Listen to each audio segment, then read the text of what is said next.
Debo contar esta historia porque la he guardado mucho tiempo. Quiero recordar lo importante que es seguir tu instinto. Soy mujer y tenía 10 años entonces. Mis padres eran muy religiosos y crecí en un ambiente protegido. Fuera de ir al supermercado, tenía poco contacto con el exterior y era una niña muy aislada. Aclaro esto para que entiendan que hasta el evento que voy a contar nunca me había enfrentado realmente a los aspectos oscuros de este mundo.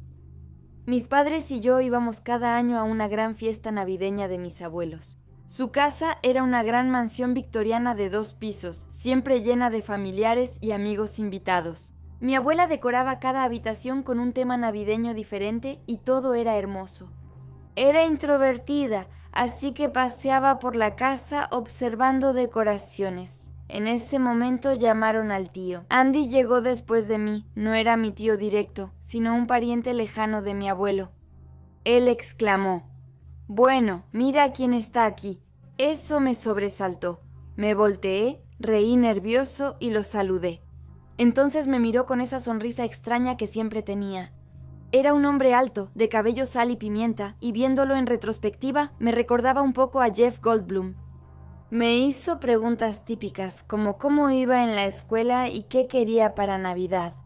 Sin avisar, tomó un mechón de mi cabello rubio y me paralicé. «¡Qué cabellera tan hermosa!», comentó antes de acercarlo a su rostro. Retrocedí de inmediato, murmurando un simple gracias. Pero todas las alarmas sonaron en mi cabeza. Nunca había pasado algo así, pero sabía que no era normal. Forcé una sonrisa y expliqué que tenía que ayudar a mi mamá. Andy estaba frente a mí, bloqueando el paso y sonriendo. Me respondió: «Muy bien, pero no antes de un apretón de manos, como debe ser». Estaba asustada, pero pensé que era la única forma de irme. Le tendí la mano, él apretó la mía con firmeza, insistió un poco demasiado tiempo y finalmente la soltó diciendo: «Hasta pronto». Corrí junto a él buscando a mi mamá desesperadamente. La encontré en la cocina, abrumada, preparando varios platillos al mismo tiempo, rodeada de otros miembros de mi familia. Había mucho ruido y ella me pidió que fuera con mi papá porque no me escuchaba. Al salir de la cocina, me encontré de nuevo con Andy en el pasillo, todavía con esa sonrisa inquietante. Entonces corrí hasta el comedor donde estaban mi papá y mi abuelo. Me senté junto a mi papá para sentirme segura el resto de la noche y no me alejé de mis papás, sin importar a dónde fuera. Sentía la mirada de Andy sobre mí. Me sentía incómoda, vulnerable como una presa observada después de esa noche. Cada año encontraba excusas para evitar las fiestas de Navidad. Por suerte, cuando no podía, Andy y su familia no estaban. Unos 15 años después hablaba por teléfono con mi media hermana, quien creció en la misma ciudad que mis abuelos. Ella me contó la violencia que vivió de su padrastro en la infancia.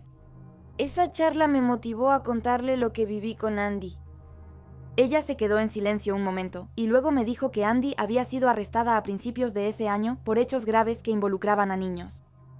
Él dañó a varios familiares durante años y los manipuló para que callaran, hasta que lo descubrieron en el acto y todo se supo. Sentí un nudo en el estómago y estaba en shock, confirmando lo que había sentido de niña. Había algo que no estaba bien en él, incluso, sin entender realmente qué eran esos actos en ese momento, mi instinto me había alertado. Comparto esto para recordarles: si su instinto dice que algo anda mal, háganle caso. Si alguien te incomoda sin motivo claro, suele haber una razón. No ignores esa sensación. Sé que esta historia quizá no asuste a todos, pero agradezco esa voz interior que me protegió. Sin ella, quizá habría sido otra víctima. Hoy llevé a mi hijo de 5 años y a mi hija de 3 meses al parque para vernos con una amiga y su hija. Tiene juegos clásicos, amplio estacionamiento y gran área verde con árboles. Del otro lado de los árboles hay una especie de obra en construcción o un nuevo fraccionamiento. El lugar está bastante aislado, con caminos sinuosos y algunos edificios dispersos. Nunca le había prestado atención antes. Hoy fuimos al parque y vimos a mi amiga. Otra mamá conocida también estaba ahí con sus 2 hijas. Solo había un papá con su hijo e hija de unos 10 y 12 años Las mamás conversaban mientras yo jugaba con mi hija y los niños mayores se divertían. Todo parecía normal. Los niños del grupo se dispersan en el área de juegos. Los columpios de balancín están en sombra, junto al césped, luego los árboles y detrás, la obra en construcción. Mi hijo quiere usar el balancín, pero como nadie lo acompaña, voy con él. Un niño de unos 10 años, que no era del grupo, se me acercó y dijo: «Hola, ¿quieres que juegue con tu hijo?». Fue raro que me lo preguntara a mí y no a mi hijo, pero respondí: «Sí, adelante». Se pone del otro lado del sube y baja y empieza a jugar con él. Su actitud era extraña, no sonreía, hablaba monótono y no interactuaba con mi hijo. Mi hijo no notaba nada y hablaba sin parar. Minutos después, vuelvo a la banca y oigo al chico hablar con mi hijo. Creo que solo era tímido con adultos y sigo hablando con mis amigas. El papá del chico pasa cerca, quizá rumbo a su coche. Le digo: «Muy amable tu hijo al ofrecerse a jugar con el mío». Le sonrío y él dice: «Ese niño no es mi hijo, no sé quién es. Vino a ver si podía jugar con mi hija. Nos siguió hasta que llegaste». Niega con la cabeza y se va. Sentí incomodidad. Me levanté y fui a los columpios. Él ya no estaba.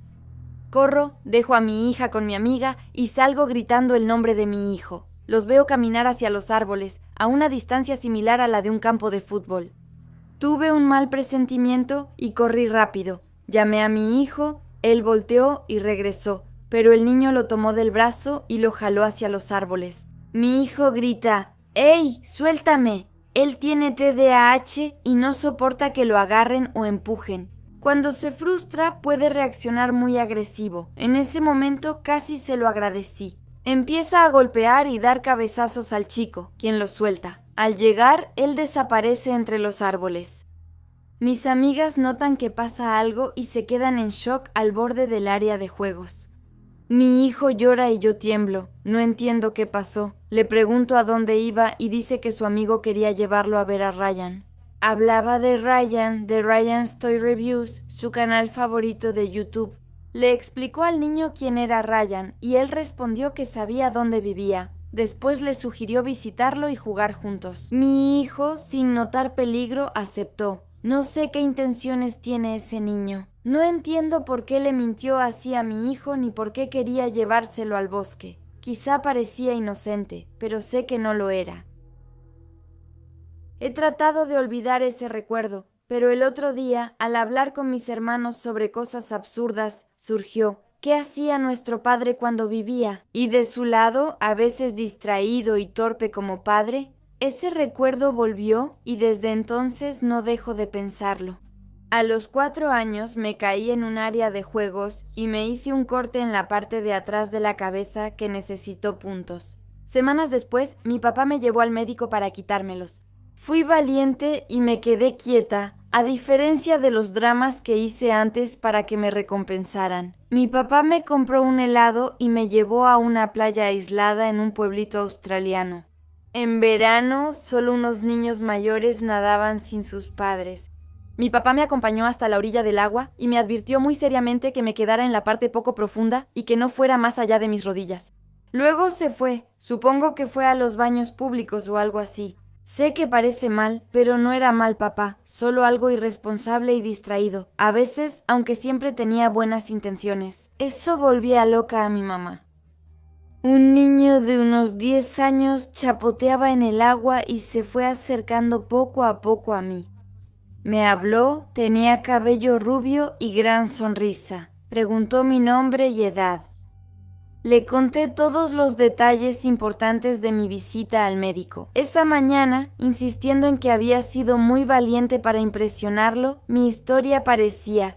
Me preguntó por qué no nadaba más lejos y le dije que no podía ir más allá de mis rodillas hasta que volviera mi papá. No sabía nadar bien y no quería problemas. Él me dijo que no había riesgo si me enseñaba y que mi papá no vería nada. Como él no estaba y yo dudaba, agregó: ¿tienes miedo? Creí que eras valiente. Lo seguí hasta donde ya no tocaba el fondo. Me agarró y me mantuvo bajo el agua. Recordarlo me da coraje y me conmueve. Yo luchaba, pero él era mucho mayor y más grande que yo. Hoy sé que él se apartó a propósito de los demás para que nadie viera sus acciones. La muerte por ahogamiento de un niño sin supervisión fácilmente puede parecer un accidente. Poco antes de desmayarme, el niño me soltó y mi papá me sacó del agua. Recuerdo la expresión en su rostro, una mezcla de confusión, miedo y rabia. Él me dio palmadas en la espalda mientras yo gritaba, lloraba y tosía en su hombro. Cuando me calmé y mi papá vio que estaba bien, el chico rubio y los otros niños ya se habían ido. Mi papá buscó con el auto, pero no los encontró. Si ese chico se quedaba, mi papá seguro le hacía daño. Poco después nos mudamos. No creo que haya ido a la policía, pero no estoy segura. Sé que nunca se lo dijo a mi mamá porque ella se habría enojado por dejarme sola. Estoy convencida de que ese chico realmente tenía la intención de hacerme daño. Había algo profundamente enfermizo en la manera en que apretó su agarre. Mientras dudaba, sentí que él estaba decidido y no bromeaba. Quiero decir que hablo abiertamente de mi pasado y ahora cuento con una gran red de apoyo. Compartí mi historia en YouTube para apoyar a quienes pasan por algo similar. Nadie debería sentir que vive un trauma sola. Los primeros 8 años de mi vida están casi completamente borrados debido a los acontecimientos de una sola noche. Aún 20 años después lo recuerdo como si fuera ayer. Mi padre era un hombre muy iracundo, humillaba verbalmente a mi madre, a mi hermana mayor y a mí. A veces se ponía violento, como el día que yo veía caricaturas sentada en su silla. Me golpeó en la cabeza con una cuchara de madera en la cocina y la rompió por la fuerza del golpe. Él venía de una familia muy disfuncional, mientras que mi mamá era lo opuesto. No recuerdo mucho de ella, pero sí la sensación de seguridad y amor a su lado. Vivíamos en un pequeño pueblo rural de Australia, en las afueras de la comunidad. En 2002, 3 días después de cumplir 8 años, tuve una pesadilla. Me desperté en la noche y crucé la casa al cuarto de mis papás. Desperté a mi mamá y le conté mi pesadilla. Fuimos a la sala, ella preparó el sofá y dormimos casi de inmediato. No sé qué hora era cuando me desperté de nuevo, pero escuché ruidos sordos, como si alguien estuviera golpeando violentamente en la habitación de al lado. Sentí que algo salpicó mi mejilla mientras seguía medio dormida. Lo limpié y entonces entendí. Vi a mi papá de pie sobre mi mamá, sosteniendo un martillo cubierto de sangre. Vi que la almohada y el sofá donde ella estaba acostada estaban llenos de sangre. Esa imagen está grabada para siempre en mi memoria. Me quedé paralizada, intenté gritar, pero no salió ningún sonido. Miré mi mano y entendí que lo que había tocado mi cara era sangre. Luego, mi papá cubrió la cabeza de mi mamá con una almohada, como si intentara ocultar lo que había hecho. Corrí a la habitación de mi hermana al otro lado de la casa. Intenté explicarle lo que pasaba, pero de nuevo no pude emitir sonido. Pensaba muy rápido, sabía qué decir, pero no podía hablar. Mi hermana, calmada al principio, me siguió a la sala. Mi papá dejó caer el martillo y llamó a la policía para entregarse. Al entrar a la habitación, mi hermana gritó al ver a mamá acostada. Aún la escuchábamos intentar respirar. Ese sonido, nunca lo voy a olvidar. Mi papá llamó 3 veces a la policía para informar lo que hizo y dar la dirección. Después nos sacó de la habitación y nos llevó lejos de mamá. Todo pasó porque mi mamá quería llevarse a mi hermana y a mí y alejarse de él. Ella nos salvó de él, pero pagó el precio más alto. Mi papá recibió 2 años de prisión. Por sus cartas, supimos que la prisión fue un infierno para él. Un incidente me marcó mucho. Él usó la alberca de la prisión sin permiso, ya que un reo peligroso debía usarla. Al regresar a su celda, su cama había sido incendiada. Una parte de mí quería que él estuviera ahí. Cuando pasó, a fines de 2011 me diagnosticaron linfoma no Hodgkin. A mediados de 2012 salí adelante. Poco antes de que terminara su condena, mi papá desarrolló cáncer de piel. Le quitaron gran parte, pero unos años después, la enfermedad regresó con pocas posibilidades de sobrevivir. Murió en 2014, rodeado de su familia, igual de tóxica. Cuando me enteré, sentí como si un peso inmenso se levantara de mis hombros. Fue casi simbólico que yo superé el cáncer y él no. Como todo eso sucedió muy cerca de la fecha de mi cumpleaños, siempre he odiado celebrarlo. Por años fingí disfrutar lo que organizaban mis seres queridos, pero al final dejé de hacerlo. Mi familia y amigos siempre me han apoyado. Llevo años en terapia y vivo con ansiedad, depresión y estrés postraumático. Desde hace más de 10 años no puedo trabajar ni tener pareja por mi baja autoestima. Descubrí el jiu-jitsu brasileño a los 13 años. Eso me ayudó a liberar enojo en un entorno controlado, y mis entrenadores me enseñaron a mantener la calma fuera de los tatamis. A mi papá, que me privó de mi mamá, solo tengo una cosa que decirle. Espero que estés en un lugar donde ya no puedas hacerle daño a nadie nunca más. Sé que los niños pueden ser raros. El otro día esperaba mi camión con los audífonos puestos, mirando la calle por donde debía llegar. Al voltearme, una niña de unos 8 años estaba a mi lado. Me sobresalté, ella me miró seria y dijo, «Eres muy bonita». Pensé que era tierno, un poco extraño, pero nada grave. Luego añadió muy tranquilamente, «Te voy a arrancar la cara». No sabía cómo reaccionar, solo la miré, sin palabras. Entonces vi a un hombre, que pensé era su padre, parado en la calle viéndonos. La niña vio que yo miraba al hombre, se volteó bruscamente y empezó a gritar con todas sus fuerzas en su dirección. El hombre nos miró y luego corrió. Ella se volvió hacia mí, todavía sin sonreír, sin llorar, sin emociones. Luego empezó a correr tras él. Fue de las experiencias más extrañas que he vivido. Avancé rápido. Hasta hace poco hoy estaba a 2 o 3 cuadras de la parada del autobús, frente al edificio de un amigo, fumando un cigarro, esperando a que bajara. Y ahí la veo. La misma niña camina hacia mí, me mira fijamente todo el tiempo hasta que queda justo frente a mí. Me mira y dice, «Te conozco». Respondo un poco desconcertada. «¿Qué?» Ella me observa fijamente durante varios minutos, observando cada uno de mis movimientos, siguiendo mis manos cuando las muevo, subiendo hasta mi rostro, luego mirando mis pies, como si me estuviera analizando, como si me estuviera evaluando. Fue increíblemente incómodo, no sabía qué hacer, así que simplemente la miré de vuelta. No quería irme, no le temo a una niña y además mi amiga bajaría pronto. Después de unos minutos de ese extraño enfrentamiento, frunció el ceño, desvió la mirada y luego dijo, «Volveré por ti». Ella sacude la cabeza como diciendo, «Oh, no te preocupes», y se aleja tranquila.